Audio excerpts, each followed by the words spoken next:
Stephanie. Welcome back to my channel. In this video I'm going to be decluttering in preparation for my move. This is actually going to be one of a series of videos I'm going to be doing on decluttering because I'm going to do a whole house declutter in preparation for my move. So if you're moving house or decluttering for whatever reason, then I suggest you watch.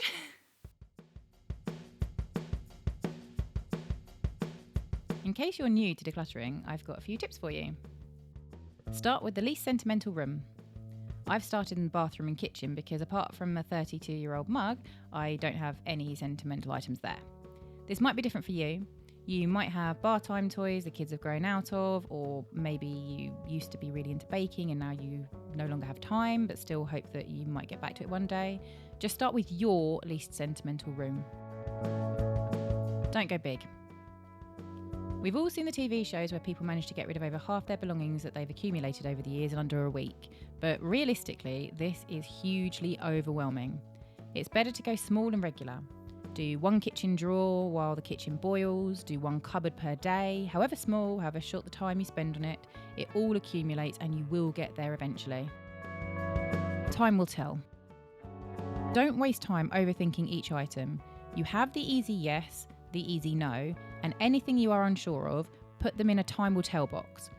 In the beginning, you should allow yourself as many time will tell items as you like. Just pack them in a box and put them away in a cupboard.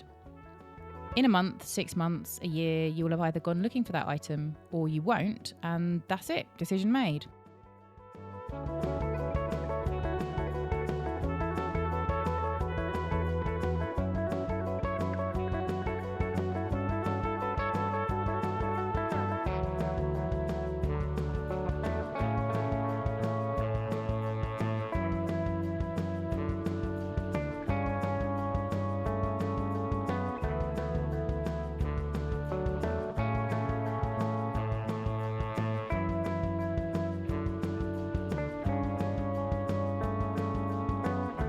What is your least sentimental room and why? Is it the bathroom and kitchen like me, or do you have other rooms that are even less sentimental? Let me know in the comments. And while you're there, I would really appreciate it if you would hit the like button and consider subscribing.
Please remember that although I'm here giving you tips on decluttering, they are just that, tips.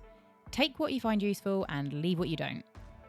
I heard a tip of stacking Tupperware with the lids on, but found it just made it harder for me to get to the size I would want, and it was just awkward in my small kitchen and took up too much space. So I decided to go back to the way I normally have them, which is stacked within a container.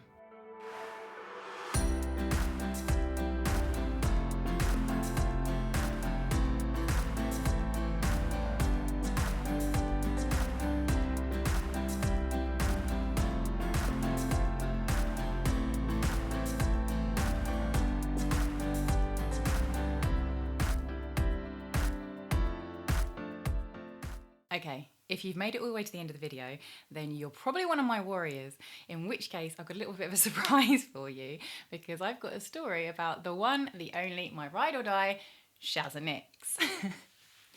Okay, while I was doing my kitchen declutter, you may have noticed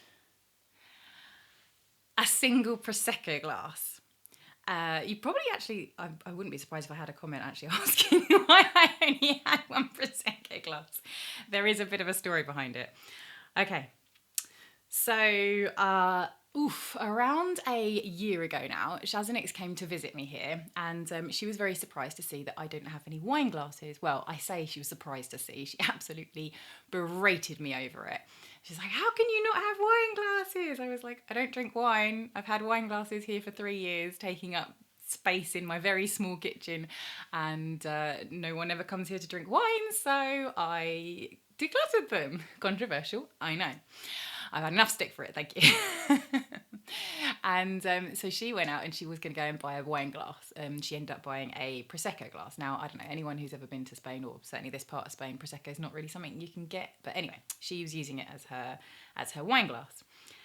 And before she left, I said, now say goodbye to your glass, because it's going to be down the charity shop later.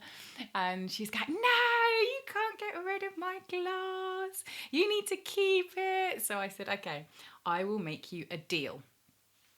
If you make sure you come back within a year to visit me, I will keep it.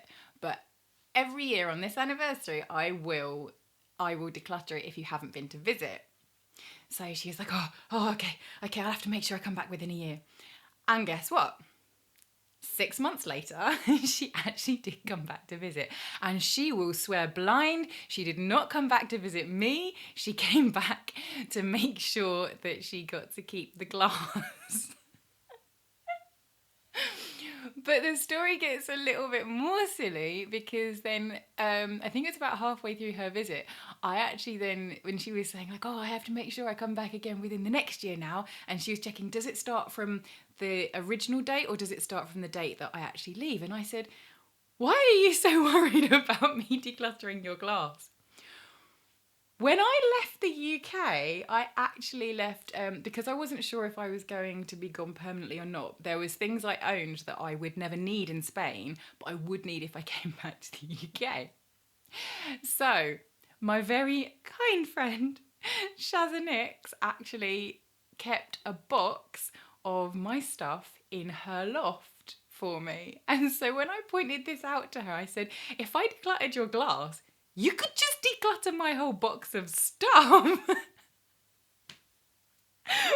she realised this, she was like, what? No, my gosh. Right, that's it. You got to keep my glass forever, or your stuff's going in the bin. Oh my gosh. It's absolutely hilarious. I love her to bits. Yeah. Anyway, I thought my warriors might like that story. I'm going to pull myself together now. Thanks very much for joining me here today. Don't forget, this is the first in a series of decluttering videos, so if you want to see any more rooms of the house being decluttered and you can declutter along with me, then please subscribe, because they are coming up. My channel in general is dedicated to the fact that my life didn't quite go according to plan, and it's all about me essentially trying to find a new life plan. So if you're in a similar situation, or you just want to laugh at somebody who is, then please subscribe. I will also link the video that explains how I got myself into this situation in the first place. Anyway, hopefully see you again soon. Bye bye.